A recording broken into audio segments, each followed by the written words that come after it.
everyone, welcome back to Creatively Crafted Life. This is Melanie, and yes, more paper pads. Don't ask me where I was storing them. I'm a master at hiding things in corners and then they don't get used. No, actually these are a newer purchase for me. All joking aside, I am still going to tear these down, and today we're going to talk about how I combine them into paper kits or page kits, if you will.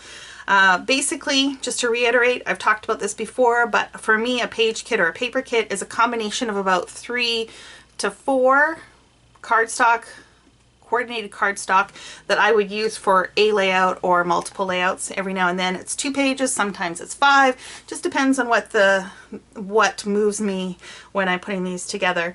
I try to make the kits initially from just the paper pad itself, and whatever I don't use goes into my stash, and then periodically I will be making paper kits from my stash, and from there they get stored in a bin, and when I'm ready to do a layout and I have photos picked, I just flip through, find the cardstock I want to use or I'm inspired to use, and make the layouts. So without further ado, we have 2 paper pads, one from Parklane, one from Die Cuts with a View, and we're going to start with the Parklane Sophisticated Neutrals. So this paper pad runs on the pastel side. It's very soft. It is primarily gray, wood grain, and this peachy pink color. So let me show you how I combined the papers into page kits.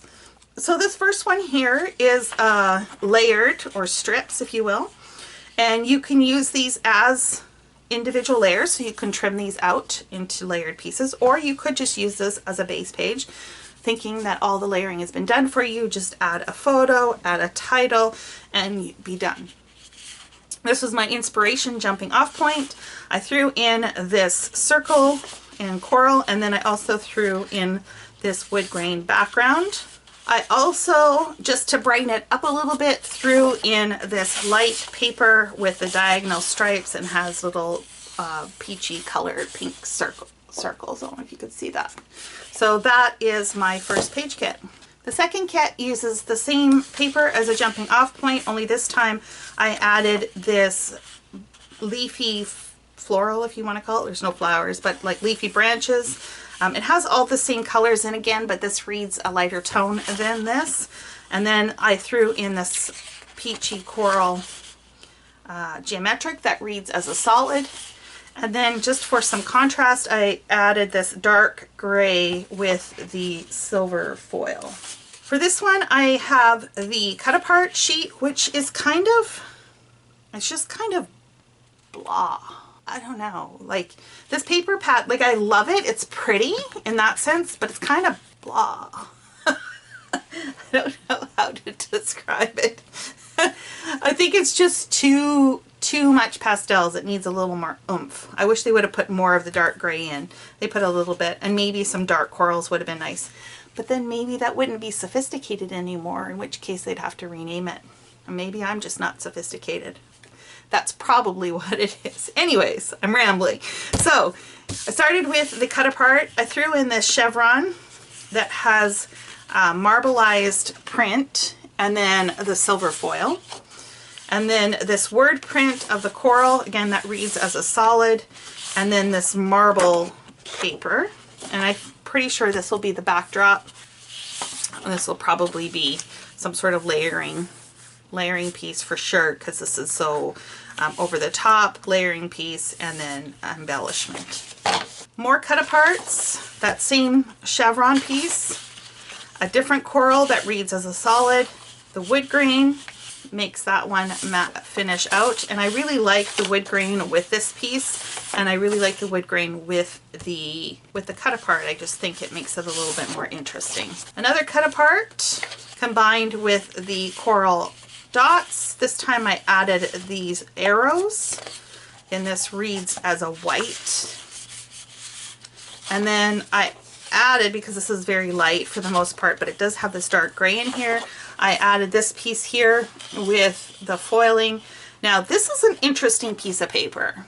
I'm pretty sure I would never keep this in its entirety, but it is grid, like it does have like a grid system to it, so it would be very easy to cut this into strips or even into individual rectangles and come up with some sort of design. So I'm intrigued to use that one. There's that same paper again, and I did combine it with this cut apart. It does have some pretty script writing on here. I don't know how many of these I would use for scrapbooking. Some of these are just not sayings I would put in my own personal scrapbook, but I did throw that in here just in case. Here's that marble paper, and here is the marble paper. So this was marbled and marble. I love this piece of paper here, probably again because you all know by now that I love my contrast, right? So at least I get a little bit of contrast here with the dark gray and the lighter colored flowers. I threw in the peach quatrefoil design that is reads as a solid, right? To lighten things up, I threw in the marble, and more contrast is this foiled dark gray. It's got XOXO on it. Really like this kit a lot. There's that same floral again. This time I combined it with that leaf pattern and the text and the coral, and then I added this quatrefoil on a marble paper. This one's really nice too, but I do like that dark gray a little more, I think, than the other one. Cut apart, floral. I tried to combine this with the darker peach because I think if I had used one of the lighter peach colors in here, this would be really washed out. And because this is so light, I threw in that dark gray foil as well, just to kind of jazz this one up. This one has that same floral with the dark coral, the quatrefoil, and then this gray with script on it. This is very, very, very soft. I might be tempted to go into my stash and pull a dark gray. I don't know. We'll see. And that is it for this particular paper pad. I do have some papers left over. Not very many, but I do have a few. Oh, I should have taken all that glue off. So these will go in my stash. Okay, we're going to interrupt regular scheduled programming to talk about paper pads and the glue that's on the top of them. As you can see, I've been struggling with it. I just pulled this off the tops. Now, the reason why I have this is because these paper pads are not perforated. And so when I ripped them apart, there was some glue that still stuck to the top. I didn't peel it off at that time. I could go back and trim these all to an actual 12" so that the little hole comes off, and then I wouldn't have to deal with it. To be honest, that just seems like a lot of work, and I don't feel like I want to spend my time on that. So all I am going to do when this goes into my storage, it may not look as neat and tidy, but I will just peel off whatever I can, and whatever's still stuck, I'm just going to live with it, right? Because life's too short. We got to move on and get scrapbooking. Back to regular scheduled programming. Okay, moving on to Cotton Fields. This is from Die Cuts with a View. Includes glitter and foil. I did like this pad. You never know when you're looking online if it's going to be quite the same or exactly how it's going to look. So sometimes I'm a little surprised. This one, it was good. So I have this cut apart. As you can see, there is glitter on this one. It doesn't seem to come off too easily. I took this floral piece in this orange or creamsicle color and the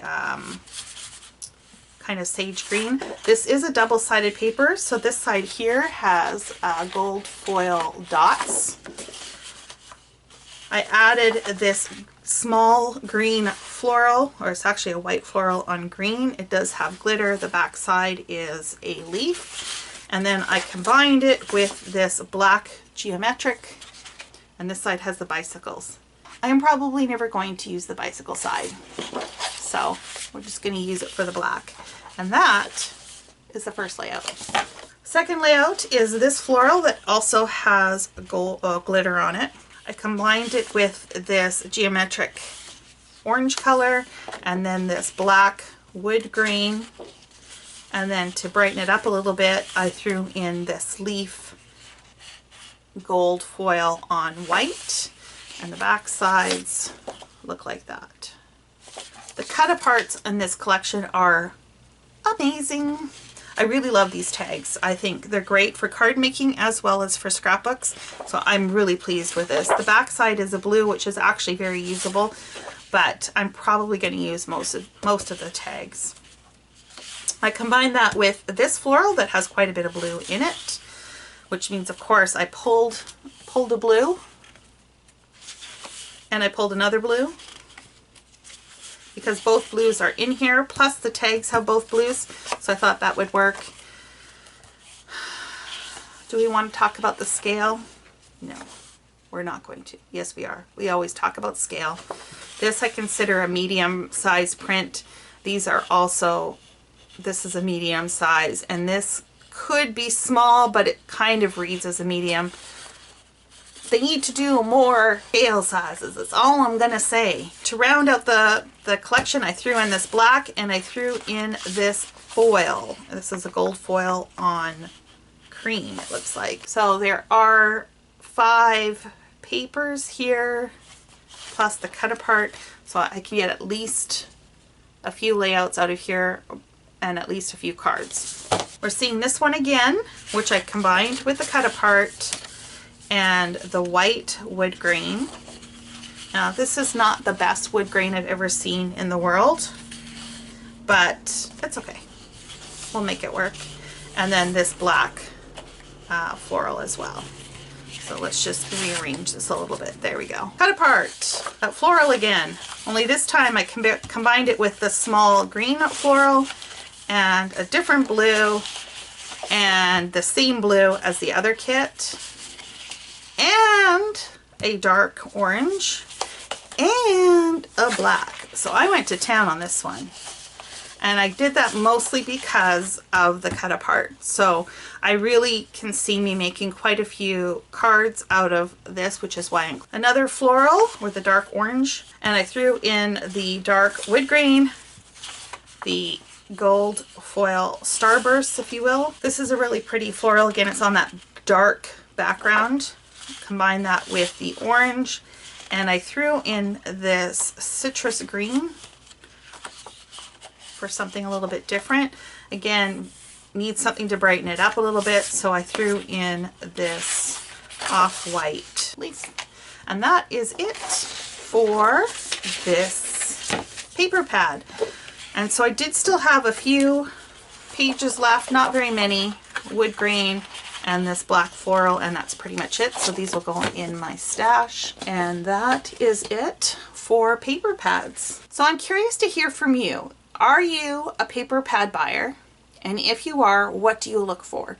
What's important for you? I'm a sucker for price, right? So that's what gets me buying these. I see how inexpensive they are relative to buying individual sheets, especially when you can get them on sale. And so that is definitely a motivator for me. I love florals. I'm kind of overdone with some of the foiling, to be honest. I don't mind a little bit, but I find that these collections are putting way too much in them for my tastes. A little foil goes a long way, and I'd much rather have more usable, and by usable I mean a little more generic papers than so many specialty ones. But I'm curious to hear from you. Am I the only one, or are you all on board and the more foil the better? Thank you so much for joining me, and until next time, happy crafting.